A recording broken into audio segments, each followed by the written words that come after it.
JD, great to see you. Markella, Megan, how are you guys doing? We're good, Hrishi. How are you? Good. JD, you had Fiona Apple in the soundtrack to the last season. So cool. And now you have Rufus Wainwright and another remarkable singer doing a track for you. Tell me about the songs and also Bear McCreary's score. Song is so important in Tolkien. You see it throughout the books, and we work really hard to be able to integrate it into the drama. And so Tom Bombadil's song is one that I think fans have been kind of hearing some version of in their head for a long time, and Bear McCreary had a wonderful sort of approach to it, and we did a couple different drafts of that song before we really found that we wanted it to have a little bit of that sort of like kind of Beatles almost song you could imagine hearing in a pub and singing together, and you know, but we also needed to have a sort of whimsical, almost sort of like lullaby-ish quality to it. And so we went through a couple of iterations of it before we finally landed on that final version of it. And you hear it in a couple different ways. It's sung both by Tom Bombadil in the actual show. You'll get to hear that eventually. And then also Rufus does an amazing job of it, singing it for the credits. So really excited for fans to be able to experience that. Well, Megan, you're a musician, singer-songwriter, and you sang I'm not a Wandering- songwriter. I didn't write anything. That was all JD. this Yes. one. But this Wandering Day on season 1, which is really, I really enjoyed that. You sang that as Poppy. Yeah. Recording that, I know it's been a while, that experience. I mean, thank you so much. It was, I mean, incredible. I've never recorded anything professionally before. I've been playing music since I was 4. And so it was really incredible to be able to incorporate that into sort of my acting profession. I didn't necessarily think that it was going to happen. Well, I didn't know that it was going to happen. But Bear McCreary is an incredible composer and musician and person as well. Yeah. It was absolutely wonderful to be able to work with him on this, and he, you know, he conducted me in such a really open and incredible way, and we just kind of got on like a house on fire. So I hope that we can do it again, but who knows?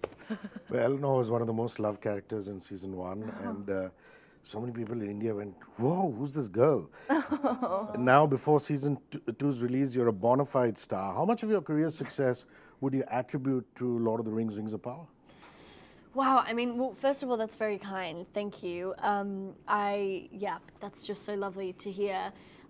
I mean, it's definitely, yes, it's changed my life on a personal level, particularly just the people I've gotten to meet and the friendships I've made through the cast and crew and everyone involved has just been amazing.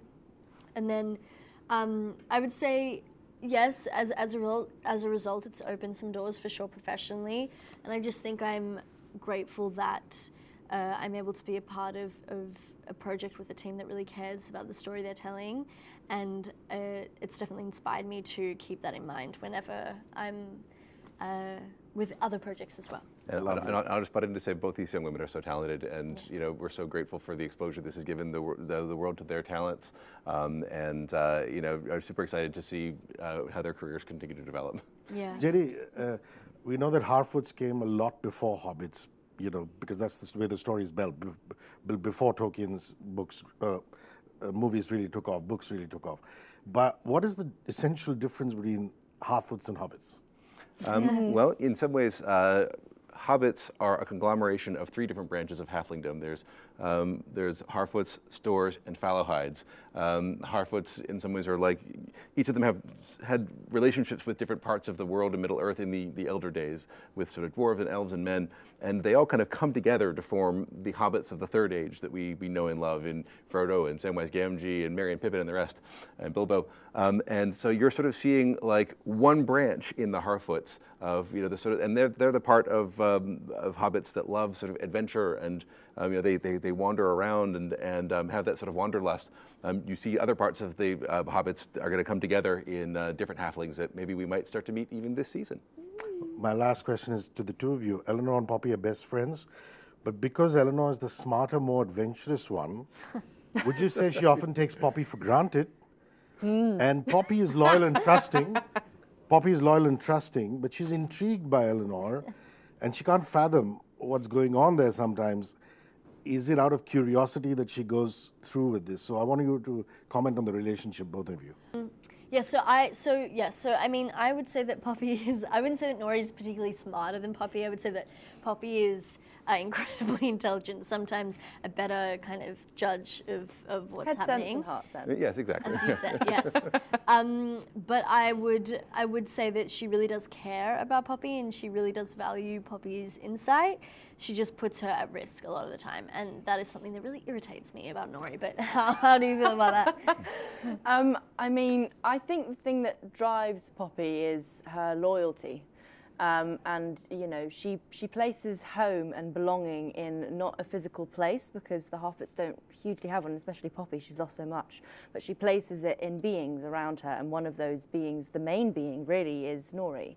And I forgot what I was gonna say. Curiosity and intrigue in what she is about. Yes, I think. I mean, thank you. Yes, that's really tricky something. I mean, I've spoken a lot about how Poppy doesn't do things she doesn't want to do. I think that's very clear from season 1. She says no a lot. But actually, I think the great thing is that Nori drives her and helps push her forward.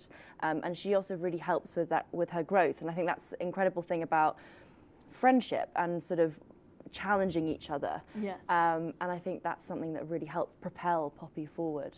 Yeah. Nori can be very convincing. Very convincing, You know, as we've seen. Kind of difficult to and we say will no. keep seeing. Yeah. But yeah. That's lovely. Thank you very much, you guys. Thank you. Thank you. Hey, it's me, Hrishikesh Kannan, popularly known as Hrishi K. Subscribe to my YouTube channel and hit the bell icon now to get the latest videos and get taken into a world of entertainment, culture, sport, business, and current affairs.